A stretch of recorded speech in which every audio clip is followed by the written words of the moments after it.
Welcome, everyone. The first question I want to ask is, what's something that you've worked really hard for and what motivated you to do it? Think of something that you've worked really hard for and think about what motivated you to work hard for it. When I bought my house, that was hard work to get to that goal. And I was motivated because I wanted to have a house, a home, a house that I could build a home in and build some stability. Thank you. Thank you for sharing. So I worked really hard at being an advocate for my son. I did it because he wasn't able to really speak for himself. So I don't know, he couldn't do right by himself, so I had to help him. Question number 2. Does our motivation matter? Does the type of motivation that we have, does it matter? Like, are there some motivations that that's a healthy motivation, and some motivations that are I don't know, not such a healthy motivation? Well, yeah. Okay, there's all different types of motivations. And I guess the first question that I wanted to sort of answer is, does it matter? Right? If I can take Jenny's example, is that okay? She's motivated to help her son. Does it matter whether she's motivated to help her son because she feels bad for him, or whether because she's worried that what the neighbors are going to say or the teachers are going to say? Yes. Yeah, I think so. Yeah. Because I think her son would figure it out No, I'm saying if your motivation was just to prevent people from talking about him in a negative way, he'll pick up on that you're coming from a fear position as opposed to coming from a strength position. It's interesting because what I'm kind of picking up from the room is that motivation can kind of leak, right? Like if you're motivated for things that aren't such good reasons, then it can kind of leak into what you're doing or whatever. So this is what we're going to do today I'm going to pass out these papers. Thankfully, there are way more people than I had anticipated. So I'm going to ask you to please share. Yeah, and you don't need one to follow along. So we're going to learn from Rabbi Elazar HaKappar. Just by show of hands, does everyone here know what Pirkei Avot is? No. So what is Pirkei Avot? Pirkei Avot is a part of the Mishnah, which is the oral Torah, and it's the part of the oral Torah that is dedicated to Jewish ethics and values, and it's all written from different rabbis. And when it says that this person used to say, it means that was kind of their life mantra. Right, so we're going to learn from this particular rabbi who used to say something. So if I can have a volunteer to just read that first line. Rabbi Elazar HaKappar used to say, jealousy, lust, and honor drive a person from the world. Thank you. So jealousy, lust, which is desire, temptation, and honor, the drive for honor, are three different driving forces in our life, right? 3 different motivations, which Rabbi Elazar HaKappar says that these are such terrible motivations that his language, which we're going to explore what he means by that, is that it drives a person from the world. So what we're going to do is we're first going to look at each of them, sort of try and understand what drives it, what's the antidote to it, and then sort of see what it means when he says that it drives us out of the world. Okay, so jealousy. What drives jealousy? By the way, what is jealousy? Let's just define it so we all know what we're talking about. Desire for something that somebody else has. Yes, beautiful. So there is one of the 10 commandments actually is thou shalt not be jealous. And what it means in Jewish law and for the purposes of this is that if I see, let me pick on Sarah's water bottle, right? My goodness, I want, and then I go down the rabbit hole of how am I going to get it? Right? That is jealousy. You see something that someone else has and you want it. What drives us to feel jealous? Sometimes it's appearance, something about jealousy that stands out is the whole keeping up with the Joneses, feeling like you have to live your life a certain way to be like these, the Joneses, the neighbors or friends or family members that have the thing that you want to have. It's like that acceptance from others almost, yeah. Like innate feeling that you're lacking or you're missing something. Yeah. Very interesting. Yeah. Very interesting. It's very easy for them to make friends or whatever it is. These are all types of jealousy. So you feel like it's something in yourself that's wrong with you or that's lacking because you see other people. It's similar to what Jenny said, right? It's that lack of acceptance of ourselves, right? That you know what's wrong with me. Yeah, I was just thinking jealousy is kind of rooted in a desire for self-improvement of various facets. A beautiful point that you say, because actually the Talmud talks about this and says there's one form of jealousy which is allowed. Anyone knows what it is? Spiritual. It's jealousy of someone else's achievements, right? It's Yeah. the phrase the Talmud uses is kinas sofrim, right? The jealousy of someone's Torah study or someone's spirituality, or right? And if someone looks at someone else and is like, oh my goodness, that person knows so much Torah, or that person does so many good things, or that person, you know, is so spiritual, whatever, or has so much patience, that's a jealousy that we're allowed to have, and that's a jealousy that hopefully inspires us to do better. I think it can be an inferiority complex that we have. Yeah, That's not what we're thinking of ourselves, how we think of ourselves. and I think you made a very good point that it's a continuum, right? It's not like you're either jealous or you're not, right? It can be that fleeting thought of like, oh my goodness, you know, that person seems to have it so easy. Why is it so difficult for me, right? Well, that person that's a beautiful car that person has. I want a car like that, right? To somewhere where a situation where you actually are obsessed with what the other person has and wanting that thing that the other person has. So it's absolutely is a continuum. And what's interesting is that the Torah talks about a case of jealousy in the Torah, which ended very, very badly. What was this case? Is that Moshe was appointed by God as the leader of the Jewish people, and God told him, appoint your brother to be the Kohen Gadol, and he had a cousin called Korach, and Korach was jealous because he felt like, is it that Moses and Aaron are getting all the leadership positions? I should get them too, right? Religious though was. Yes. Was. Yes, Was. he was religious. He was a fine, upstanding person, right? Before this all happened. And what did he do? Is he gathered together a cohort of, I think like 250 people, and he gathered them together and he said, what's going on here is that Moshe is taking all the leadership positions for himself and his family. And he said, if you come with me, we're going to fight Moshe, and I will make sure that the leadership positions are distributed fairly. What was so damaging about what he was doing?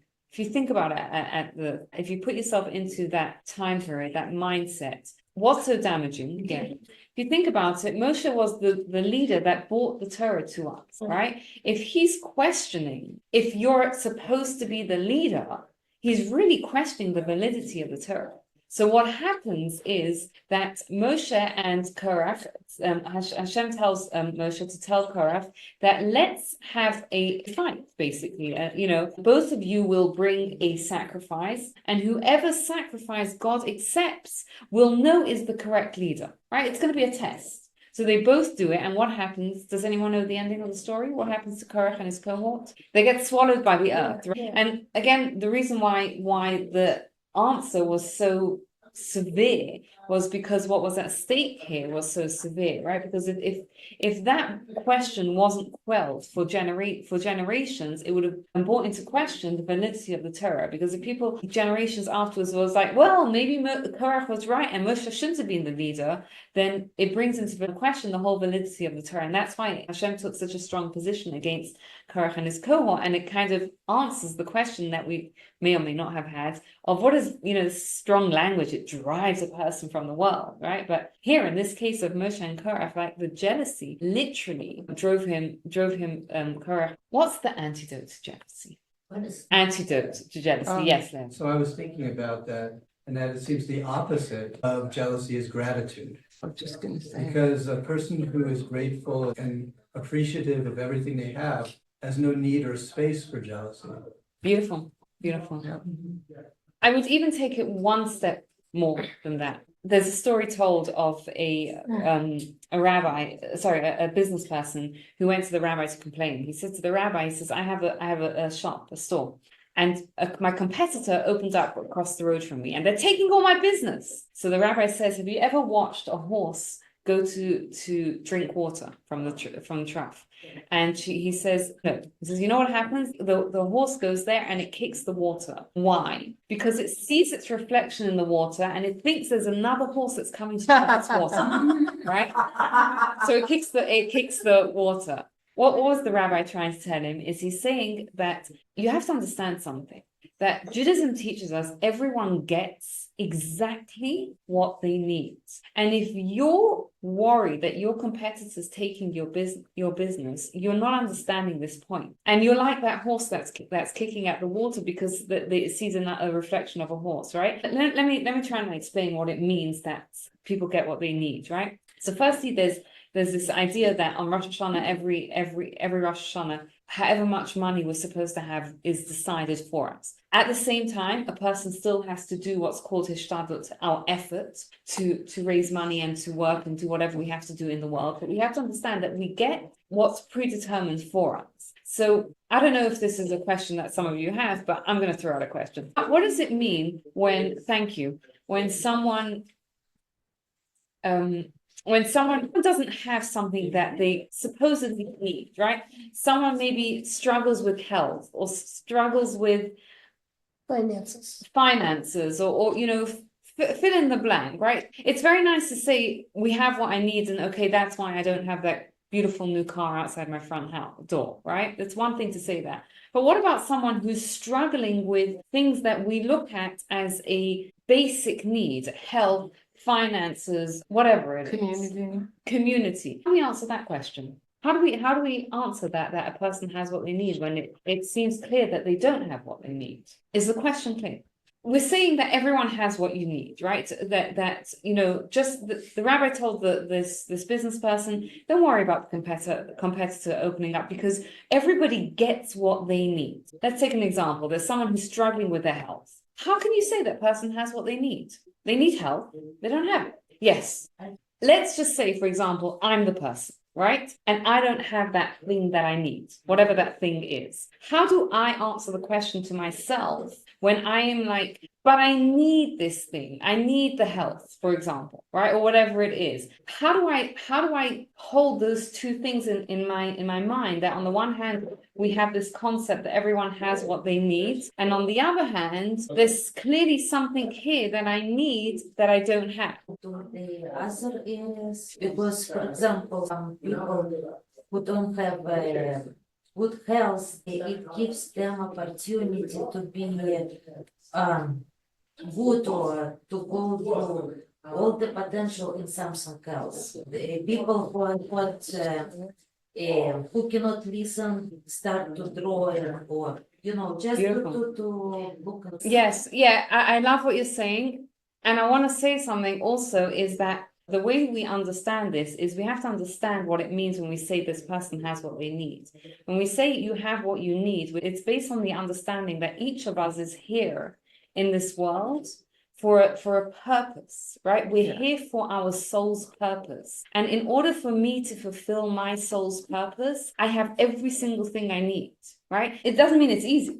Right? It can mean a struggle, it could be a lifelong struggle. And the person I have what I need in order to fulfill my life's purpose. So it could just be, let's say, for example, I'll use a simple example, right? Let's just say there's a person who is an introvert and they look around at extroverts and they're like, oh, I wish I was more of an extrovert. Here's the thing. In order for this person to fulfill their life's purpose, they need to be an introvert. And when we can understand this concept, and when we can internalize this concept, it takes away the jealousy, because I'm jealous of the other person that they can sing or they can do maths easily or whatever it is that they have. If I needed to be able to sing in order to fulfill my life's purpose, God would have given me that, right? So everything that I have in my life, everything that I need in order to fulfill my life purpose, I have, which again, doesn't mean that it's easy.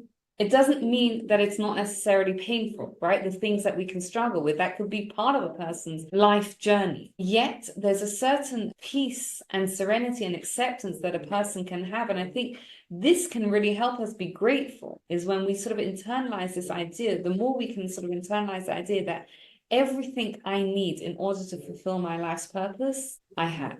Yes, Renee. Well, it feels what you're saying is very conceptual. I understand what you're saying, and I've thought about it before. But just to illustrate my questioning about it being conceptual, is I'm gonna just paint something really large. So let's say there's me with my life purpose, and then I see a great rabbi and a great teacher, and he's really smart, and he helps all these people, and I'm looking at him like, so does this mean that his life purpose is more important than mine? No. And so it makes me, so this, some questions that I have, or like, not to embarrass you, but let's say if I was going to compare myself to you, it's like,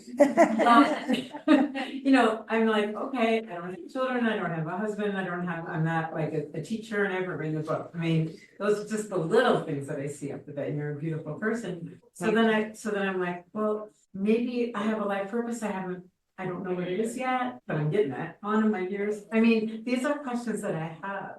So it's a really good question. It's definitely a question I struggle with, right?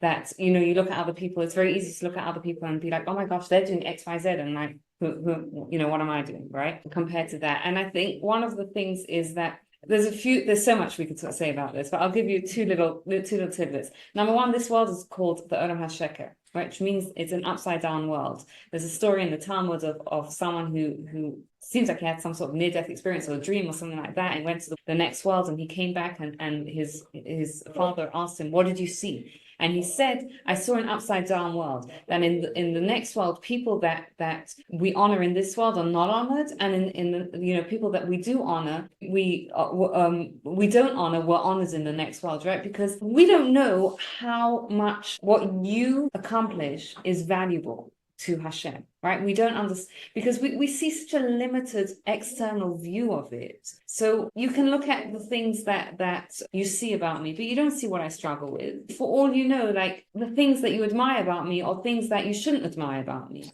And the one thing that you should admire about me, you don't know, right? So, and I'm just kind of illustrating it is like, maybe there is one thing that I'm just throwing it out there. Maybe there is something that you should be like, wow, I wish I was like Gilad, but you don't even know about it, right? And it's the same sort of thing, right? Like we just see the externals, which it doesn't mean anything, right? Like think about it for yourself. How many of us around the room have struggles that no one else knows about? Some of us, right? Because we don't know. Hashem knows, and Hashem knows how much struggle we put into things. So there's nothing to. That's why that's why we can't compare. The other thing to bear in mind is that there's this idea that we collectively bring light to the world. And some Avram Avinu, for example, may have been a 5,000 watt light, and I might be a 1 watt light. But it doesn't matter, because collectively we're all we all, every bit of that light is needed. It's kind of like, you look at a painting, which stroke of art is the most valuable in the painting? All of it. It's the collective of its thing. But it's a whole nother topic. But hopefully that gave you a little bit of an answer. Yeah. You also don't know how you affect people around you. Right. So you might be having like a really positive effect on the people you touch, but not everybody's going to tell you, so you're not aware of it. So there's that too, that you only see it from a limited view. Yeah, absolutely. Did that answer the question a little bit? A little bit. A little bit. It really deserves its own topic, because there's so much to say about it, right? Like Judaism has such a totally But different maybe view I was just of thinking about the beginning. success. Okay, so let's sum up what we did on jealousy.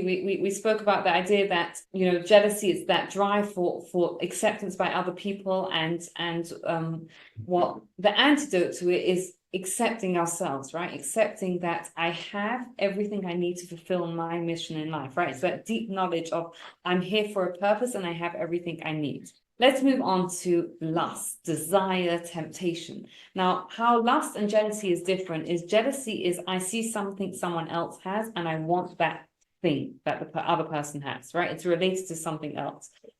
Desire, lust, temptation is irrelevant if someone else has it or not, right? Like I see a beautiful car in the dealership, right? Doesn't belong to anyone as far as I know, but I still want it. What drives it? Yes, Marla. It's like our animal soul or lower soul. Yep. And on a very simplistic level, what does our animal soul want? Our wealth, comfort, pleasure, exactly, right? It's the desire for comfort, for pleasure. Is there anything wrong with that desire? No, really isn't, if it's not too excessive. Okay, It has have to be control. within reason. I agree. beautiful. I loved what you said, Alison, there about if it's in control. There's a story that's told for Rabbi Elazar HaKappar, who was a rabbi in the Talmud, and he was also fabulously wealthy. And just before he passed away, he's on his deathbed and he raises his 10 fingers and he says, I give testimony that none of my fingers used any of the wealth for wrong. Right? Now, I think that's a very sublime level. Right? It's a very, very divine level. But the concept here is that there's nothing wrong, and nothing inherently wrong with wealth and comfort. Sometimes it's the desire for wealth and comfort that can trip us up, especially if that's in the driver's seat and not us.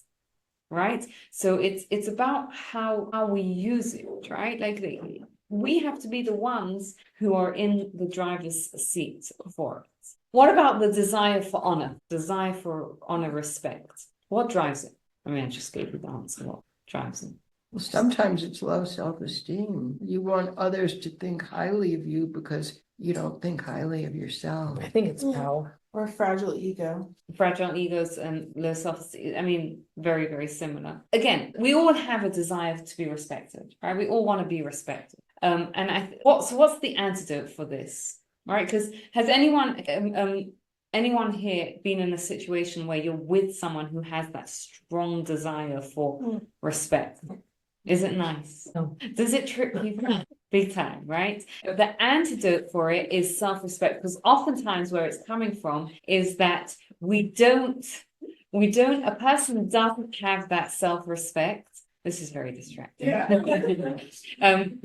Thought time. What often happens is a person doesn't have that self-respect. So what we do is we try and get it from other people. Right. What's wrong with that? It's not the real thing. It doesn't work. It's a terrible substitute, right? It's a terrible substitute because you want that respect from other people, but it doesn't fill. Right. It doesn't fill that hole unless, what do we have to do? Earn it. We have to have self-respect. Right, Mm-hmm. we have to work on ourselves, on our acceptance and our respect by ourselves, right? But again, some of that comes from this idea, this knowledge of knowing that everything I have, everything I need, I have to fulfill my purpose, and from living a good life. But we have to fill our self-respect up because it's a terrible substitute to look for it from other people. Interestingly enough, Elazar HaKappar lists it in that order because we often see it as a chronological thing through the ages. A child, how do they start? What drives a child? If you've ever watched children play, right? There can be a toy that no one's playing with. I want it for me. When do the kids want it? When someone else. When one person picks it up, right? One person picks it up and everyone wants it, right? It starts with that jealousy. You have it, I want it, right? And then as we get older, we have that desire to just have nice things. And then as we get even older, that's when the desire for honor and respect kicks in, right? Now, let me throw a question open to you. What does it mean when it says it drives us from this world? Does anyone think it's an exaggeration? What does it mean? What does he mean when he says it drives a person from the world, these three desires? They're not functioning as they should be, happy, you have some happiness with themselves, and they don't relate to other people very well. Interesting. Were you going to say something? Oh, emotionally, it drives a person from the world, right? Because you can't be present when you're just jealous and lustful and desire. Spiritually, it also drives a person from the world because the root of so many sins and so many things that we do wrong is these desires. So how do we channel these desires for the good? Because as we kind of tried to discuss is that they're all coming from a desire that we have, right? We have that desire to be accepted by others. We have that desire to have nice things. We have that desire for respect. How do we channel it for the good? The antidote is working on yourself to become a better person. Beautiful. Thank you. Can you say that again? Working on yourself to become a better person. Beautiful. And I think particularly in the areas of self-acceptance and self-respect, right? The more we can kind of accept ourselves for who we are, with this idea that, you know, we have everything that we need in order to fulfill our purpose, and the self-respect that we deserve because we are, you know, created in God's image and valuable and worthy as we are. Thank you very much, everyone. Thank If you. anyone has any questions, you're more than welcome to stay afterwards and comment or ask. Thank you.